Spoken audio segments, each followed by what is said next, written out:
We're going to see the schedule on the screen right here.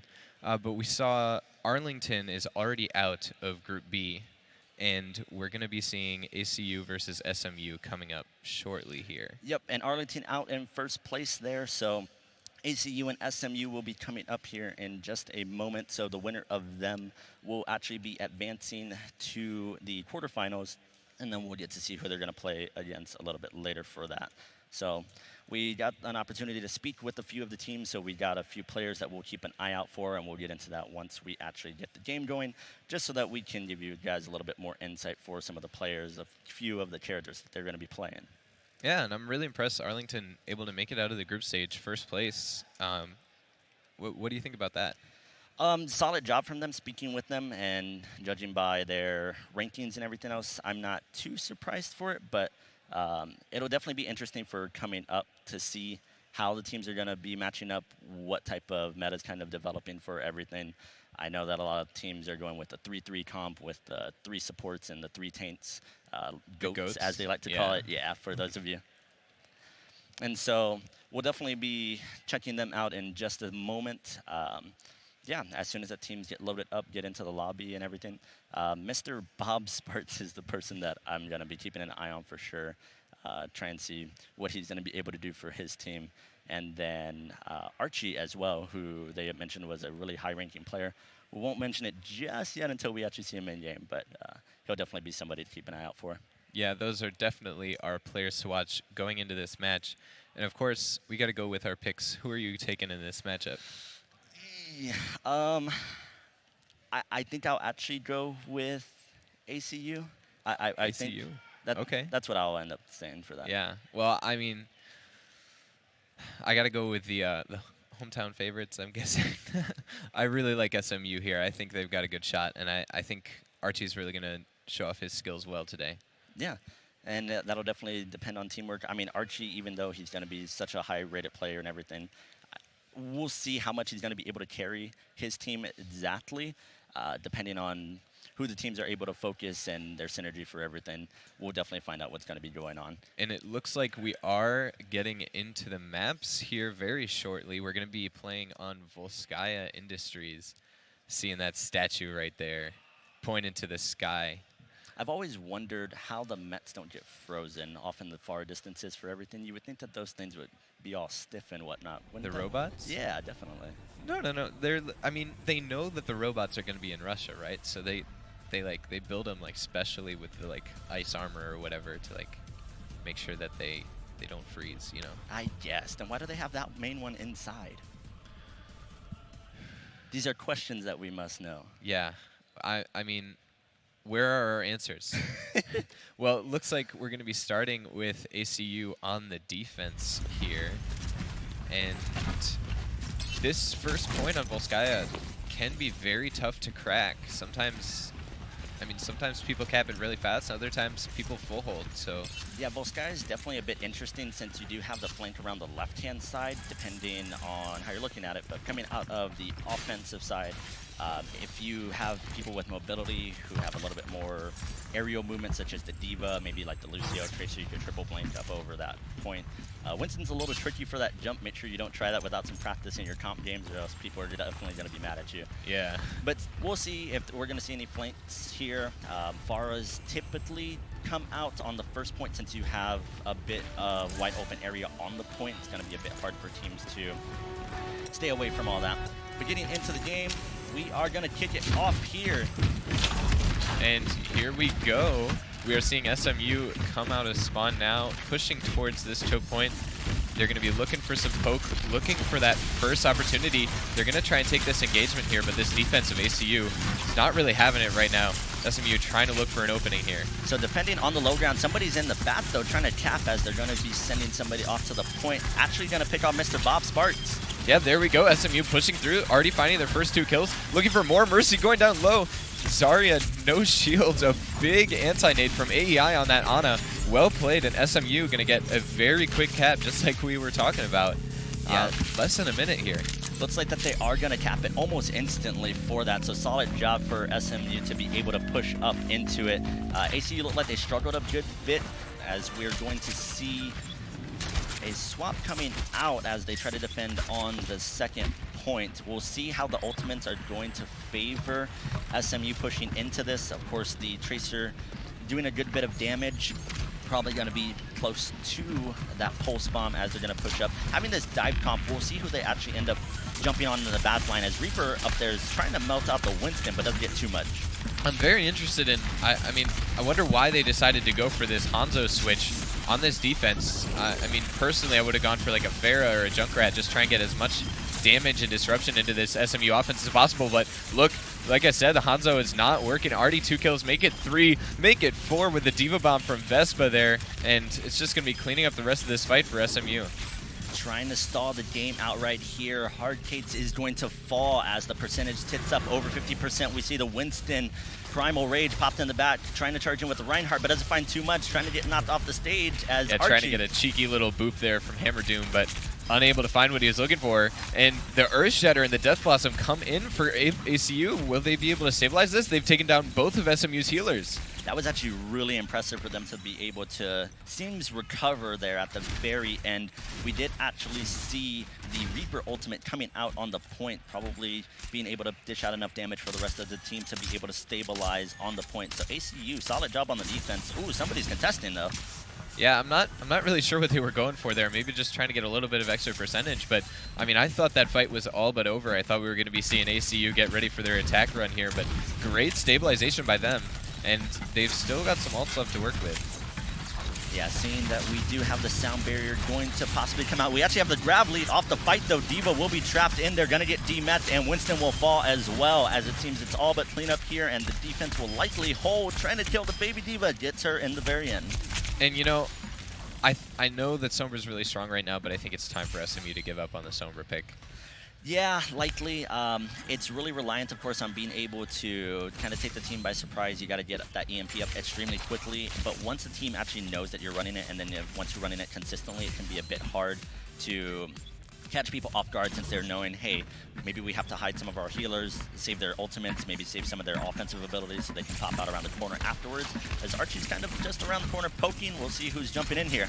We'll see. They're ready to jump in yet again. The Nano goes on to Hammer Doom on that Winston. They've already got the first kill. There goes that Reinhardt. Another big anti-nade from AEI. Fantastic Ana play from this SMU offense. They're going to keep going, but another Death Blossom comes through. Zathras taking down 2, and that might be all. Vespa trying to fight back, though. Can SMU stay on this point? They're really struggling here. It looked like that it was all over, but then the Reaper comes in, of course, with the Death Blossom as Archie's coming back from spawn. We'll see if he's going to be able to make it up to his team in time. Mr. Bob is going to take out Victory there on the point, and it looks like they will stabilize once more. ACU, solid job to be able to hold off again. Now, mind you, SMU did end up getting the second tit there, so they'll only need to capture 33.3% left in order to actually take the second point. Yeah, they've had that second tick, but they got even more percentage onto that. ACU just trying to hold on tight here, trying to give themselves a chance on offense. And we haven't seen too much of the swap here. I believe that we saw Smacks, and I know that he was on the Brigitte a little bit earlier, as they're actually diving back on the point. Here we go. Yeah, here comes that dive. Hammer Doom on the Winston coming through, but the rally coming out for that ACU defense, keeping everybody nice and armored up, even after yet another big anti-nade from AEI. Almost the entire team caught, but that armor from Brigitte is so strong, keeping everybody up there. So this is such an interesting comp to me. You have the Mei and you have the Reaper. Both of these characters are going to be, of course, fairly short range for Mei to actually get off her freeze on the targets. Of course, she does have her alternate fire, which is going to be those icicles, which can go further range. But, of course, the delay, since it is a projectile, is going to be a little bit more difficult to hit. But no swaps really to counter either of those pits on the side of SMU as they're pushing up once more. We'll see if they're going to be able to finally crack this defense. There comes a pulse bomb from Archie, unable to find the kill he's looking for, though. The DMEC comes out, Brick goes down, an EMP comes out late for SMU, but I don't think it's going to be enough. Yeah, they're going to have to swap off from their pits, I feel. Not being able to crack this Reaper, of course, with him being such close range and working so well with the Taints, and then being able to shred the Brigitte shield, since, of course, it's not as beefy as the Reinhardt shield. Defensive Matrix, of course, only has such a limited amount of time. Yes, especially trying to play Dive into this comp. So much close range damage, as you mentioned, and Dive loves to dive into close range and get that damage close range, and that's a risk that you take. They're going to keep running with it. Let's see if they can maybe try and find the adjustment that they're looking for, but ACU still looking nice and comfortable here. And there goes the dive from Hammerdoom, but he gets caught out by himself. No D.Va to help him, and that's a very bad loss. Here comes the Blizzard, another rally, and Vespa going to get frozen there, unfortunately. He's just going to try and get himself out. He is going to be able to avoid getting staggered there, but ACU putting up a strong showing on their second point defense. Solid use of the ultimates there as well for them to throw out the Blizzard as well as the Coalescence, just to be able to utilize their ultimates extremely well. Not blowing anything else with that, but we'll see how they're going to be able to craft the defense on SMU, possibly just waiting for a bit of ultimates to come up to see if they can combo that in some way. Not having a grab will be interesting to see who the Pulse Bomb goes onto, but here we go, Hammer down. Yet again, jumping in, the Nano comes out, Pulse Bomb. Oh, the Pulse Bomb stuck to the Zarya, actually takes out the Moira. Vespa finds a D.Va Bomb kill, but Zathras coming in with that Death Blossom takes out AEI. That's a huge kill for this ACU defense. AEI having such a big impact on that Ana. No more heals left for this SMU offense on this point. They don't have a lot of time either, so pretty much going to be this fight. Still not able to craft this. You have less than 40 seconds now at this point. You're going to have one final push going into the last point, which of course we saw a bit of ultimates burn. They led off with the D.Va ultimate as well as with the Nano boost, and then of course we saw Hammer Doom end up going in very aggressively there as well. So doesn't look like that we're going to have any swaps quite yet. We'll see what they're going to be able to do for ACU to be able to hold out here. They've done a fantastic job after losing that first point so quickly. So here we go. Leading it off will likely be the Sombra and Winston. Oh, they come through with the EMP, but it gets stunned by the Brig. A huge play by Finch of Flight right there.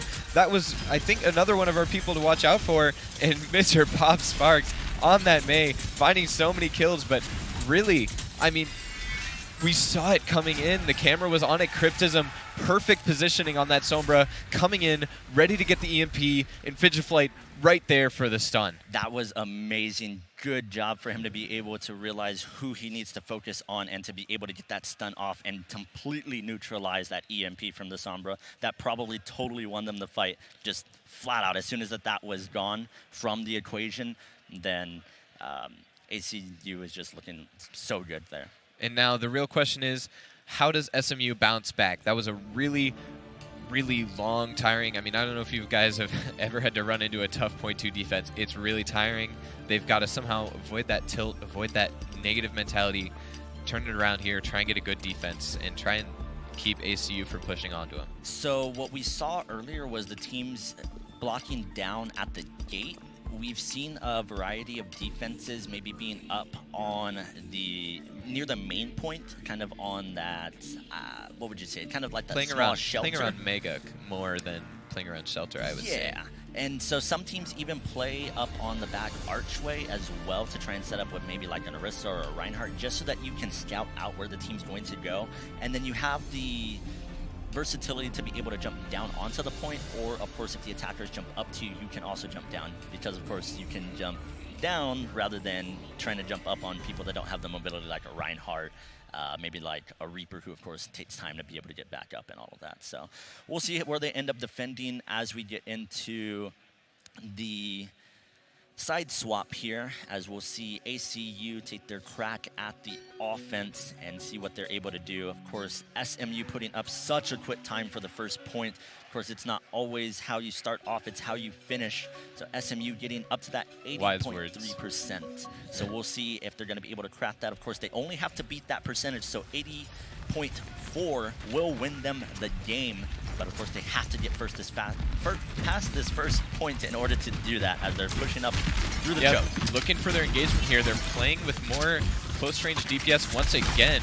SMU recognizing it is going to back up towards that mega point that, like I was talking about, Mr. Bob Sparks reflecting that Rein Fire Strike, killing AEI. No more Ana healing for this defense. Lendis is going to get D-Max and taken out, but there goes Hammer Doom on that Reinhardt, and I don't think there's much staying power here for this SMU defense. Yeah, definitely not. Looks like first point is going to go a similar way over for ACU, so solid job from them to be able to solidify this. Of course, getting good kills on their DPS will charge a good bit of ultimate, so we'll see what they're going to be having up going into the second point. Bob Sparks, as mentioned, he was going to be a person that we needed to keep an eye out for, and it looks like that he is showing up big here for that ACU. Yeah, and we're going to be seeing them coming in here. We do see a few swaps for the SMU defense. They have a Brig, they have a Soldier. Will that be enough for them?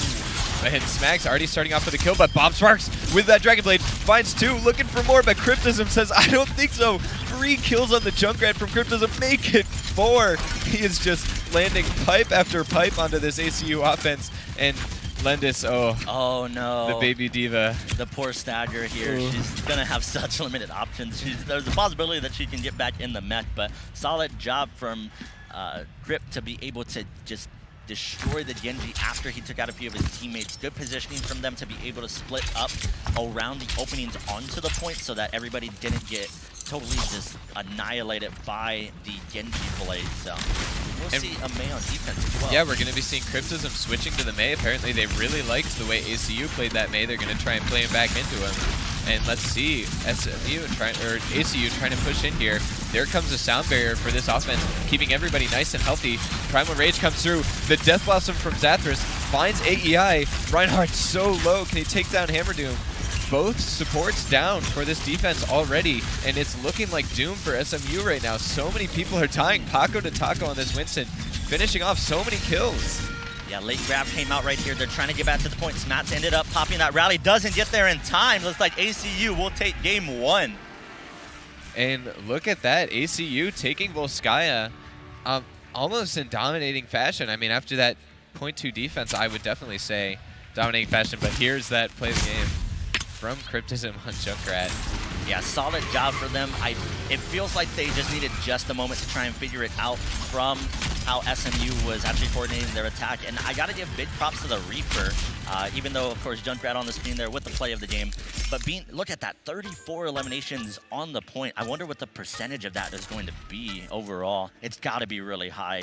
But the Reaper putting up so much work, they got to be feeling good about this going into the second map.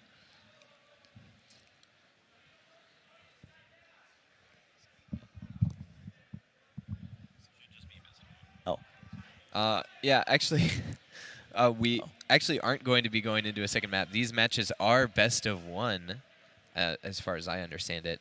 So I think ACU going to be moving on. SMU is, are they dropped? Is there somewhere else? So since there were a few games played beforehand, so Arlington in this group B would be advancing that I'm aware of, and that would mean that ACU would also be advancing, but they will be advancing with a loss. So they will actually be the second seed, which will, once we go back into more of the quarterfinals and everything else, then they will actually be playing the winners from one of the other groups. So, of course, we have 4 groups here in terms of the structure. We have Group A, B, C, and D, 4 teams in each group. So double elimination for that. So you lose twice and you are out. The first seed will play the second seed from another group. And then, yeah, that's how it's going to go, at least for the quarterfinals and then onward. So good job if you're able to make it out, of course, in your first seed. Theoretically, you're going to play a worse team in another group. Yeah, that's the idea. That is the idea, but of course, depending on how the groups are actually set up, you very well could have a killer coming out of that other group. We'll see how it works out. But again, ACU and, of course, already we knew this, Texas Arlington coming out of Group B and advancing to the next round. So good for them. SMU, unfortunately, eliminated, but they did put up a good fight. Yeah, no, still very solid job from them, giving us a long first round there.